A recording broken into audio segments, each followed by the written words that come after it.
Assalamualaikum warahmatullahi wabarakatuh. Jumpa lagi di kelas sejarah. Pada pertemuan kali ini kita akan membahas mengenai perjuangan bangsa Indonesia melalui jalur diplomasi.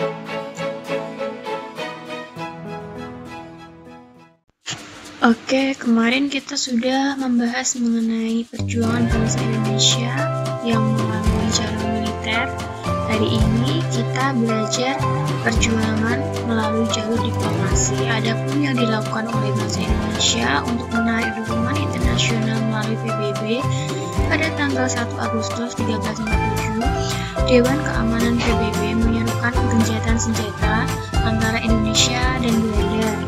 Kemudian dibentuk komisi 3 negara yang biasa disebut dengan KTN yang terdiri dari Belgia, Australia, dan USA. USA ini mengancam akan menghentikan bantuan ekonomi kepada Belanda apabila Belanda tidak menghentikan praktek imperialisme di Indonesia. Namun PBB ini mengecam keras Belanda atas perilakunya di Indonesia. Negara-negara di kawasan Timur Tengah, Asia, dan Australia mengecam dan mengutuk perbuatan Belanda di Indonesia.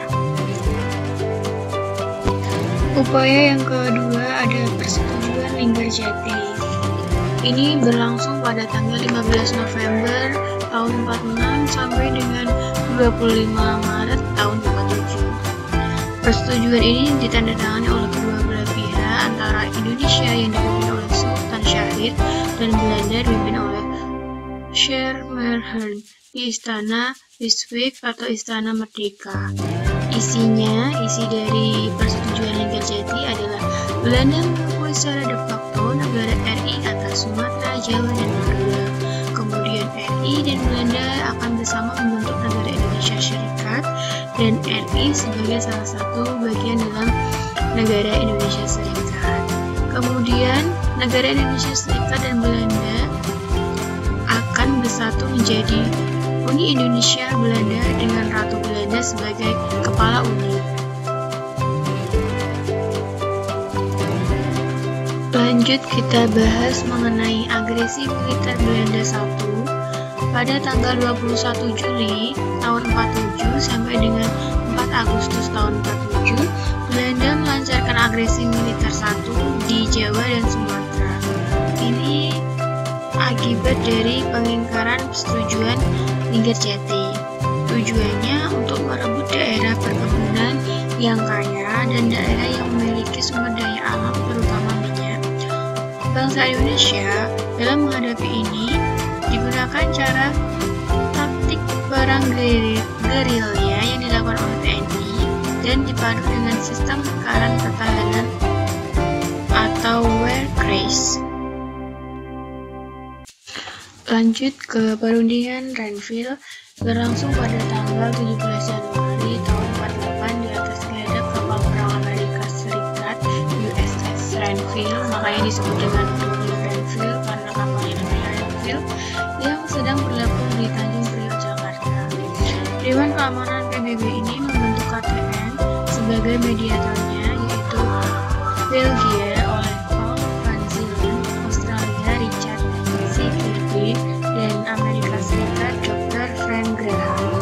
Adapun hasil perundingannya adalah akan dibentuk RIS.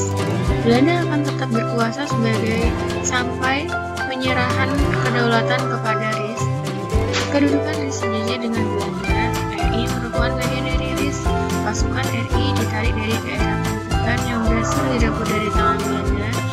RI harus mengakui daerah yang berhasil direbut Belanda sejak agresi militer pertama Belanda.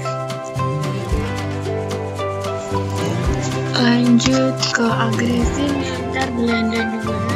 Ini berlangsung pada tanggal 19 Desember tahun 48 di Jogja. Berhasil menguasai Jogja serta menahan presiden dan wakil presiden dan sejumlah menteri. Agresi militer Belanda II ini dimulai pada pukul 6 dengan menerjunkan pasukan terjun payung di lapangan terbang Magua, Yogyakarta.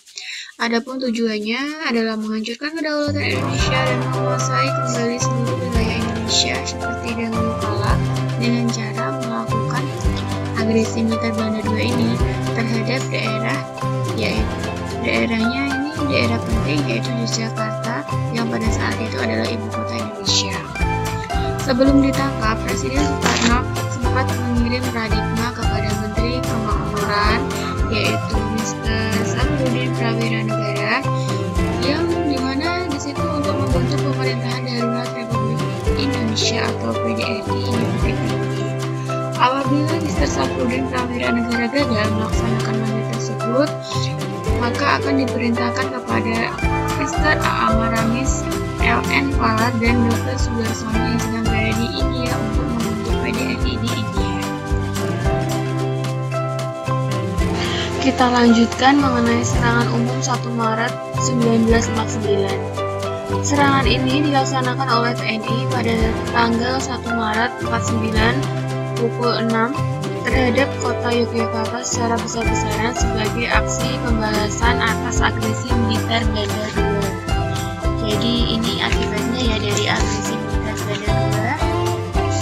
Kemudian TNI juga mendapat dukungan dari tentara pelajar dan tentara Jenny Pelajar atau disingkat TGP. Pasukan itu tergabung dalam Brigade 10 TNI yang dipimpin oleh Kolonel Soeharto. Tujuannya untuk membuktikan kepada dunia internasional bahwa TNI masih ada dan cukup kuat menghadapi perlawanan Belanda. Kemudian memperkuat posisi Indonesia dalam perundingan yang sedang berlangsung di PBB, dan terakhir mematahkan moral pasukan Belanda.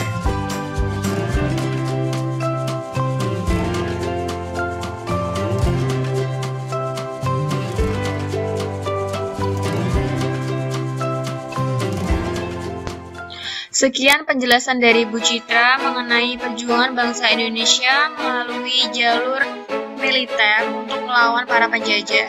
Harapannya Bu Citra ingin kalian bisa belajar dari setiap perjuangan para pahlawan yang telah melawan penjajah di Indonesia ini.